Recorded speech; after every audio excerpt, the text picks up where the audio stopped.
신약성경 377쪽 정도 되겠습니다. 베드로전서 1장 1절에서 2절 우리 다 같이 한 목소리로 봉독하도록 하겠습니다. 시작.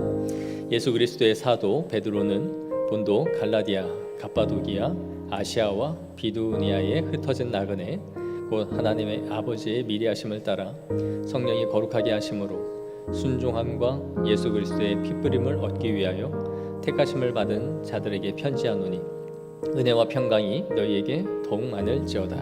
아멘. 며칠 못 보니까 보고 싶으셨죠? 네, 기도 많이 해주셔서 잘 다녀왔습니다. 오늘부터 이제 베드로전서를 우리가 살펴보려고 하는데, 베드로전서 누가 썼을까요? 너무 질문이 어려웠나요?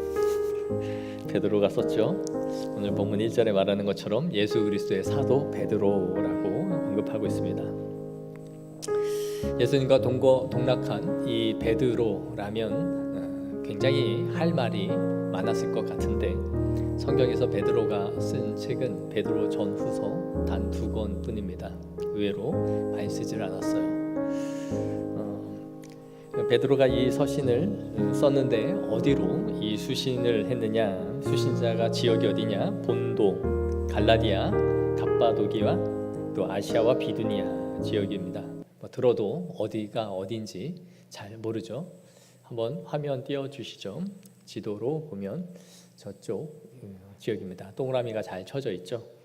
그래서 본도, 갈라디아, 갑바도기아, 아시아, 비두니아인데 오늘날로 하면 터키 지역입니다. 전부 다 소아시아 지역에 해당하고 전부 터키에 해당되는 곳인데 굉장히 넓은 지역이에요. 지금 쓴 것이 에베소나 골로새 이러한 한 지역이 아니라 굉장히 넓은 이 지역을 다 합치면 뉴욕, 펜실베니아, 오하이오주 그렇게 해도 그 주가 어느 정도 크긴지 우리는 잘 모르긴 해도 이 세 개의 주를 다 합쳐놓은 정도의 영역, 땅이라고 볼 수 있습니다. 그러니까 상당히 광범위하고 넓은 지역에 이 흩어져 있는 사람 성도들에게 이 편지를 보낸 거죠. 그러니까 이 편지를 읽은 그 교회는 또 다른 교회 성도들에게 이 편지를 써서 복사를 하거나 혹은 넘겨서 모두 다 읽게 했던 회람 서신이라고 할 수 있습니다. 그래서 바울의 편지도 그렇고 이 베드로의 편지도 받는 사람들이 서로 돌아가면서 각 교회에 읽고 넘겨주는 식으로 전해졌을 것입니다. 근데 이 베드로가 이 편지를 왜 썼는가 하는 것이 중요하죠. 당시 이 지역 전체가 이 로마의 식민 통치를 받고 있었어요.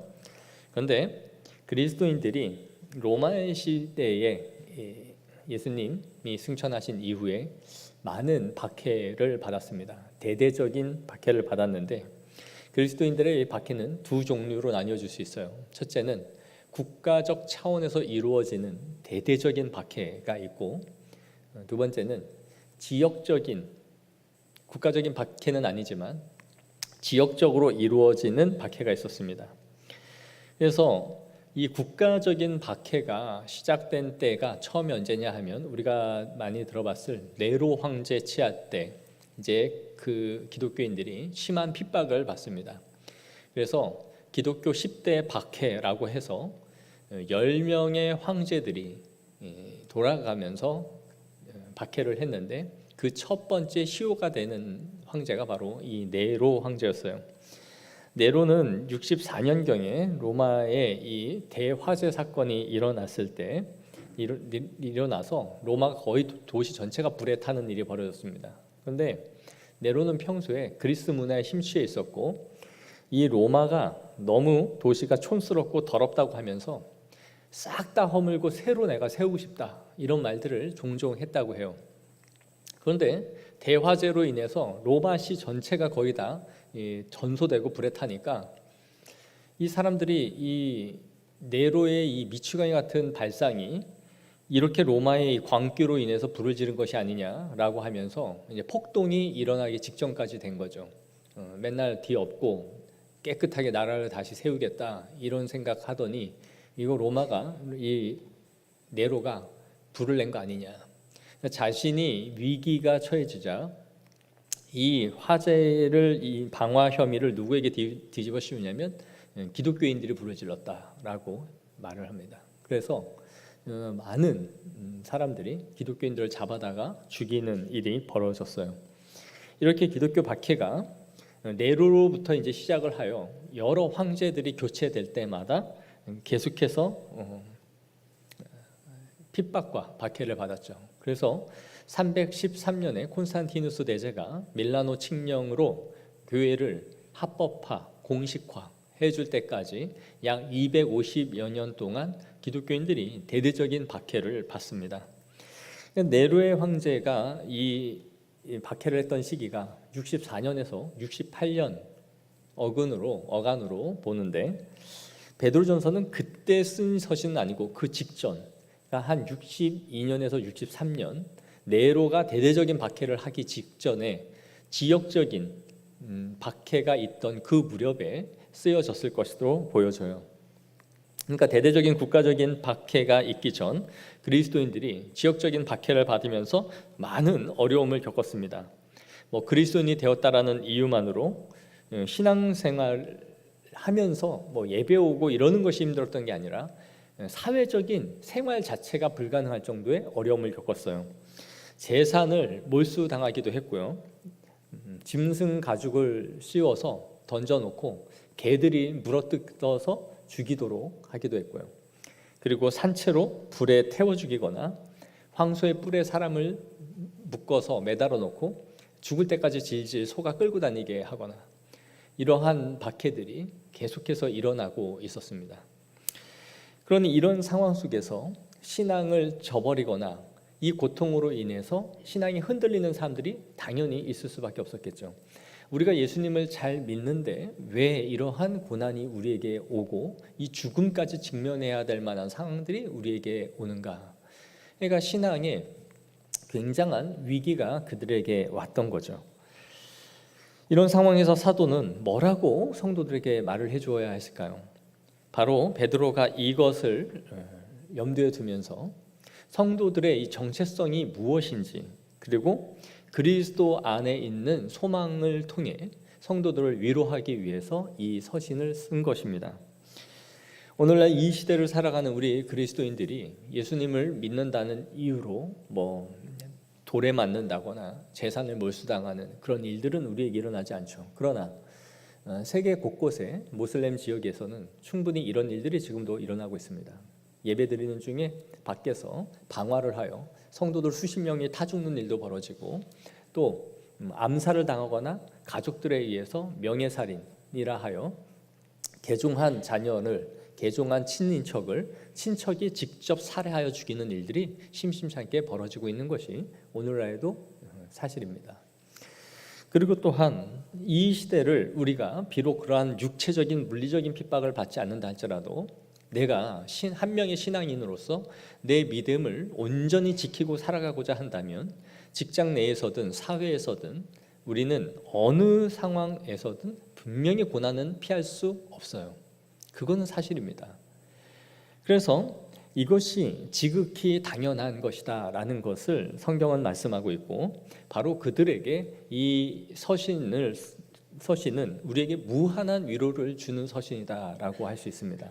그러니까 내가 신앙을 지키면서 어떻든지 말씀으로 살아보고자 애를 쓰는 성도들이라면 이 베드로전서는 굉장한 소망과 위로를 성도들에게 주는 서신이라고 할 수 있어요. 그러는 반면 당연히 내가 편법과 꼼수와 또 내 편의대로 신앙을 요리조리 잘 피해나가면서 고난을 피해가고 있는 성도들이라면 이 서신에서 말하고 있는 위로는 아무 의미가 없죠. 어차피 고난을 안 받고 잘 피해 지나가고 있으니까요. 그러나 말씀대로 사는 것이 정말 나의 중심에 놓고 살아가는 성도들에게는 이 말씀이 굉장한 은혜를 줄 것입니다.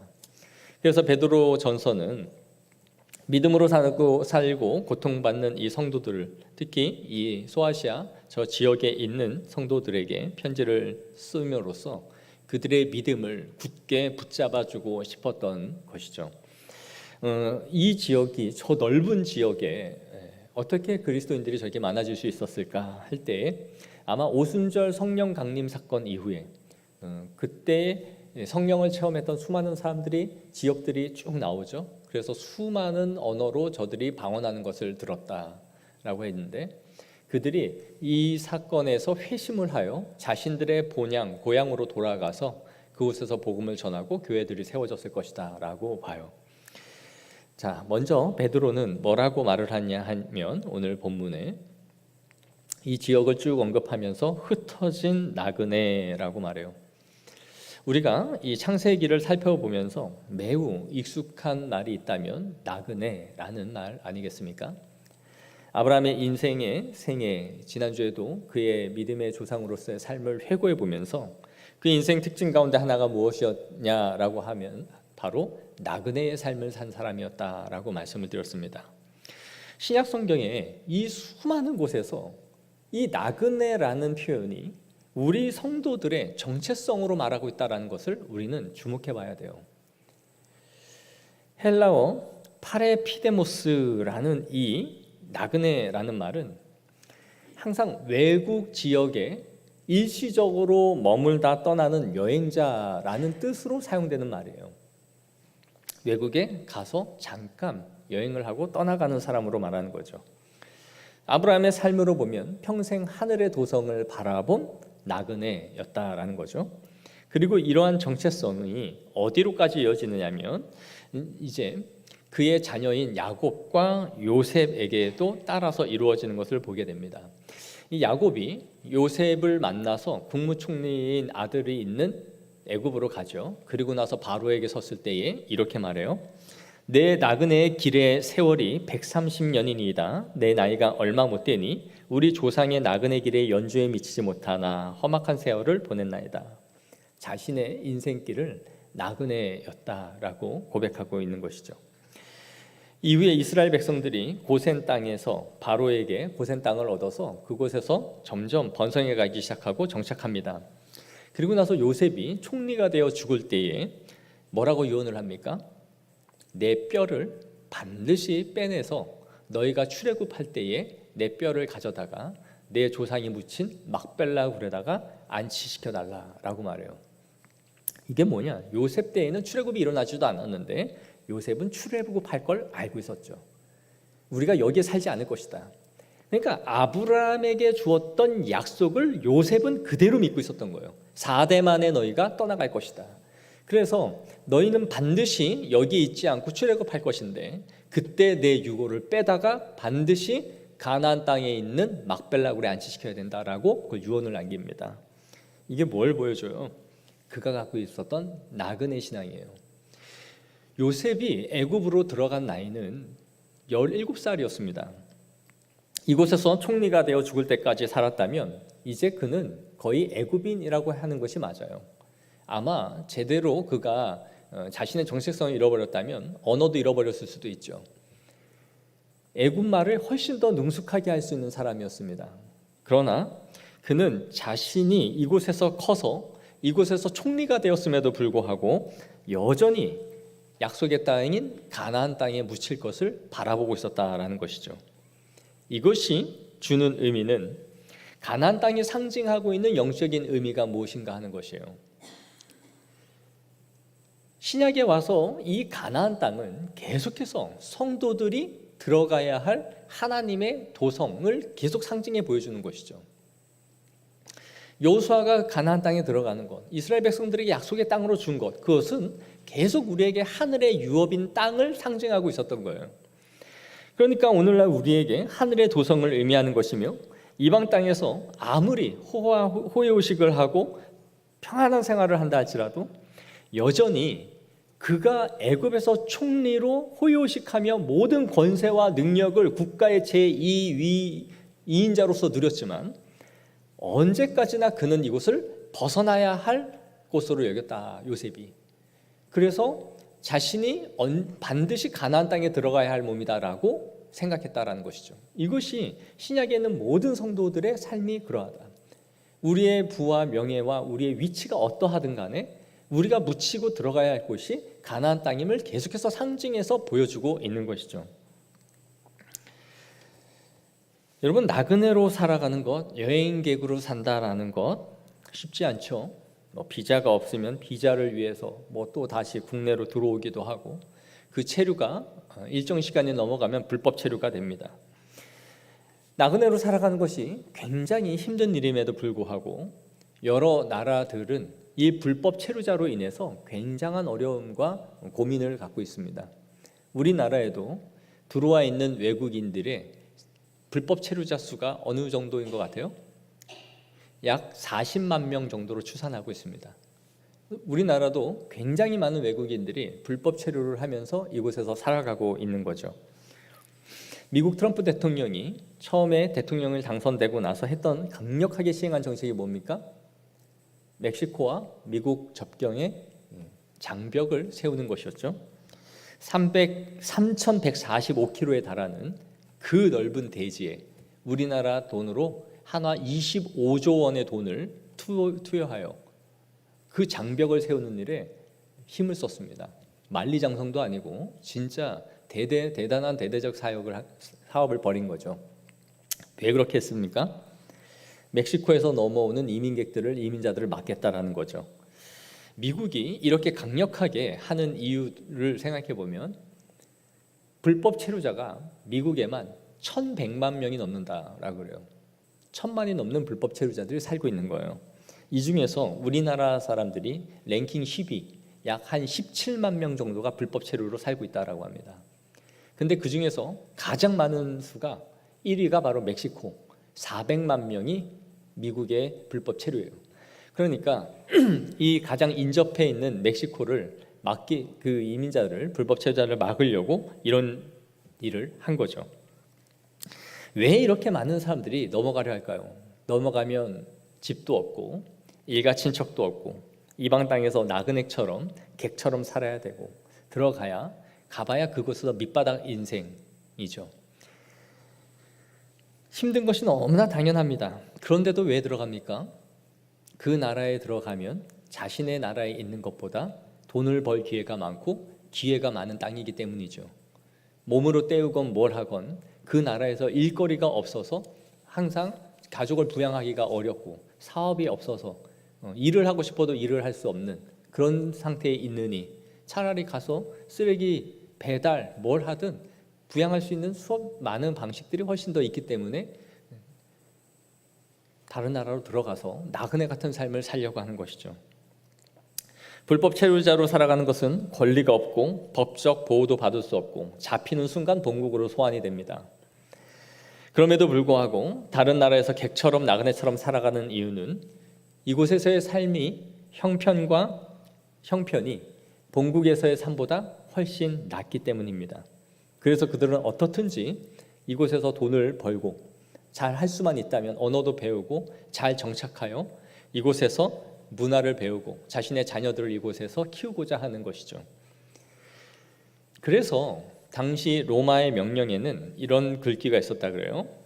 알렉산드리아에 20일 이상 머물러서는 안 된다라는 조항을 두었습니다. 왜 그런가? 그 이유는 많은 사람들이 이 번영한 도시로 들어와서 호화스럽고 사치스러운 이 도시의 삶에 매료돼서 그들의 시골 지역으로 가지 않고 농업을 포기하는 것을 막기 위해서였던 것이죠. 그러니까 로마 시대에도 수많은 사람들이 도시로 들어왔다가 도시의 이 호화로움을 보면서 농경을 하고 일을 하던 수많은 젊은이들이 농경을 포기하고 전부 다 도시로 몰려드는 것을 막기 위해서 20일 이상은 체류하지 못하도록 하는 법령을 두고 있었다라는 것입니다. 이것이 뭘 보여줍니까? 이 땅에서 나그네 외국인으로 살아가는 정체성 삶이라는 것이 아무리 힘들어도 버티고 있으면 자신이 있는 것보다 살만하여 적응을 한다라는 것을 보여주는 것이죠. 그래서 그것을 잃어버리게 되고 불법 체류자의 삶으로 살아가면서도 번영한 도시와 문명의 이기 그리고 손에 잡히는 물질에 의해서 정체성을 잃어버리고 그런 걸 알면서도 들어오는 것이 바로 우리의 삶이다라는 것을 보여주는 것입니다. 바로 우리가 그런 것이죠. 도시의 문명 안에 들어와 살면서 이 세상에서의 삶에 우리가 만족하면서 이것이 불법 치료라는 것을 알면서도 내가 돌아갈 나라는 따로 있다는 것을 알면서도 우리는 충분히 이 삶을 동경하여 몰려들 수 있다라는 것이죠. 그런데 성경에서 굉장히 자주 반복하여 우리에게 보호하라라고 말해주는 사람들이 있죠. 바로 누굽니까? 나그네와 객입니다. 이들을 돌봐주고 도와주라는 말씀이 얼마나 많이 반복되는지를 보십시오. 출애굽기 22장 21절입니다. 우리 다 같이 한번 읽겠습니다. 시작. 너는 이방 나그네를 압제하지 말며 그들을 학대하지 말라. 너희도 애굽 땅에서 나그네였음이라. 아멘. 다시 23장 9절 시작. 너는 이방 나그네를 압제하지 말라.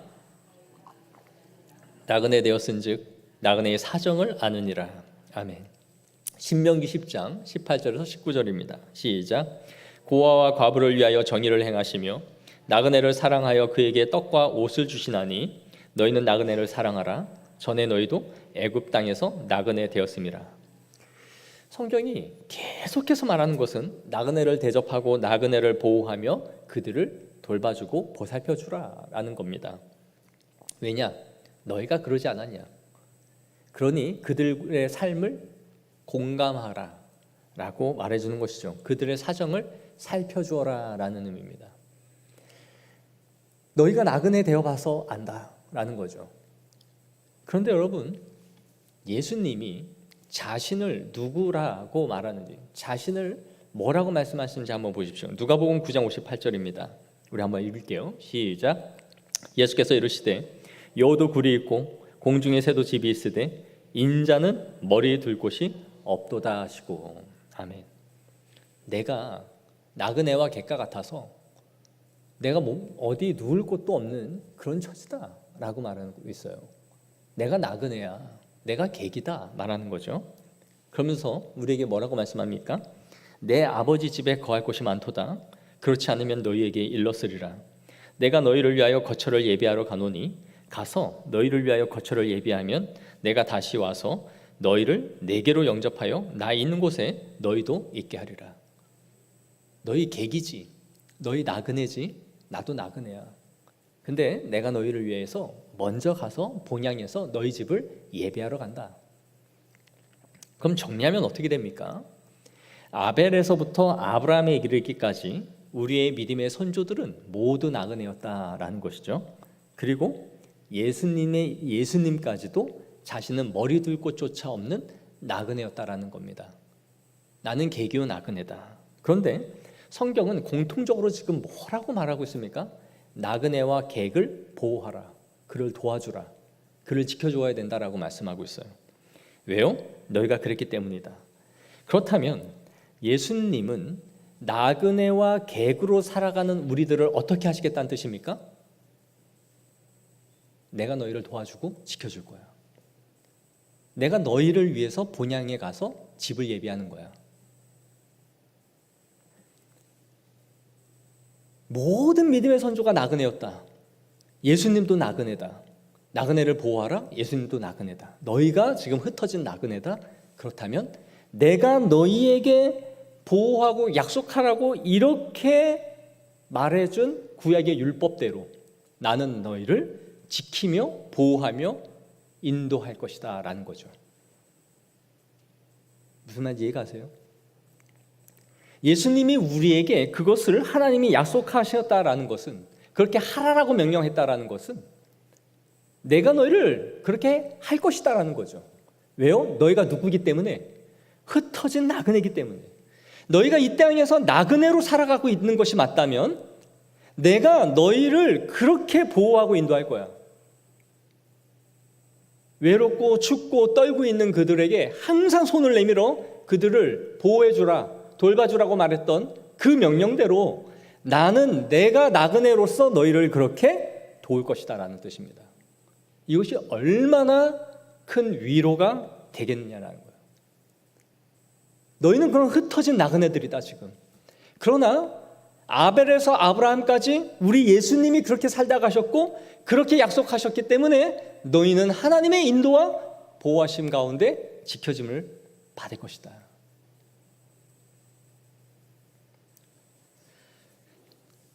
그래서 너희가 이 세상에서는 나처럼 머리 둘 곳이 없고 안식할 곳도 없는 사람들이지만 내 아버지 집에는 거할 곳이 많으며 내가 나그네와 같이 너희의 거처를 마련하기 위해 먼저 간다라고 말씀하신 것입니다. 그러므로 이 세상에서 우리가 우리의 정체성을 잃지 않고 나그네로 살아가기를 자처하며 즐겨하는 자들마다 우리는 예수 그리스도와 동일시됨을 받을 것입니다. 나그네의 정신을 잃을 때마다 하나님의 손에서 벗어나는 거예요. 왜냐하면 우리 주님은 나그네와 객과 고아의 아버지시니까요. 우리가 우리의 힘과 능력으로 당당해지고 내 능력으로 살아갈 때마다 주님은 우리를 보호할 의무가 없어지겠죠. 나그네의 하나님으로 우리에게 계시는 것이에요. 그러면서 사도 베드로는 우리가 어떤 나그네인지를 말하죠. 곧 하나님 아버지의 미리 아심을 따라, 하나님의 미리 아신 바에 따라 우리가 택함을 받은 자들이다라는 거예요. 여기서 알았다는 것은 정보를 알았다라는 의미가 아닙니다. 여기서 알았다는 것은 특별한 관심과 특별한 애정을 가지고 너희를 내가 알고 있다라는 거죠. 디모데후서 2장 19절에 이렇게 말씀합니다. 그러나 하나님의 견고한 터는 섰으니 인침이 일렀으되 주께서 자기 백성을 아신다 하며. 요한복음 10장 14절 15절에 나는 선한 목자라 나는 내 양을 알고 양도 나를 아는 것이 아버지께서 나를 아시고 내가 아버지를 아는 것 같이 나는 양을 위하여 목숨을 버리노라. 만세전부터 이 세상을 만드시기 이전부터 특별한 애정과 특별한 관심을 가지고 우리를 미리 아신 바 된 하나님의 자녀들이다라고 말씀하는 겁니다. 어느 때부터요? 얼마만큼이요? 머리털 하나까지 세신 바 되었다. 아주 친밀하고 인격적으로 우리의 모든 것을 소상히 알고 있는 흩어진 나그네다라는 거죠.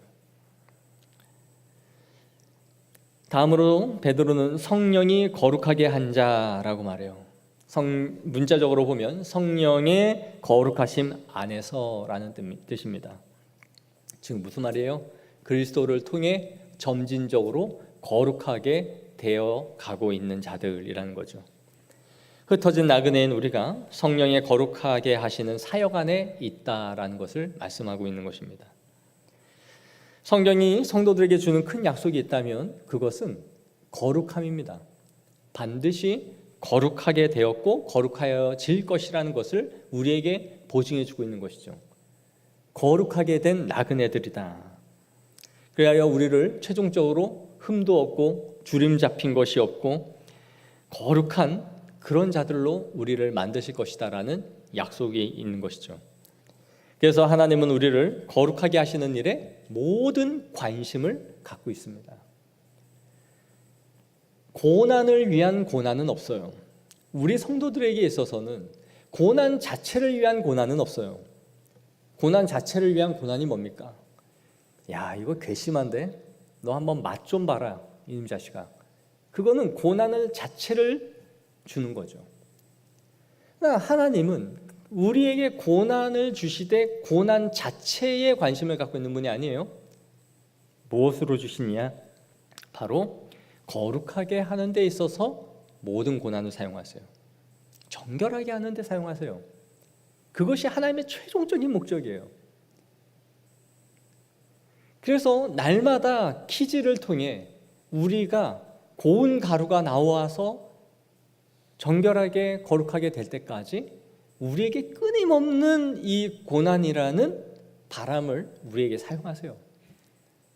그래서 고난이라는 것을 통해서 우리는 하나님 자녀다움이 나오는 겁니다.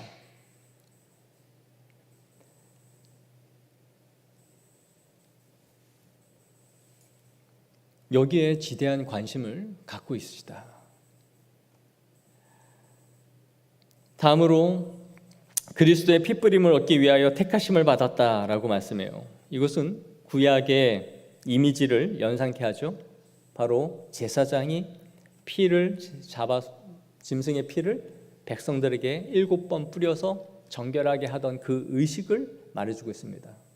예수 그리스도의 보혈의 피로 정결함을 받은 자들, 그것을 위하여 너희가 택함을 받았다라고 말씀하고 있는 것이죠.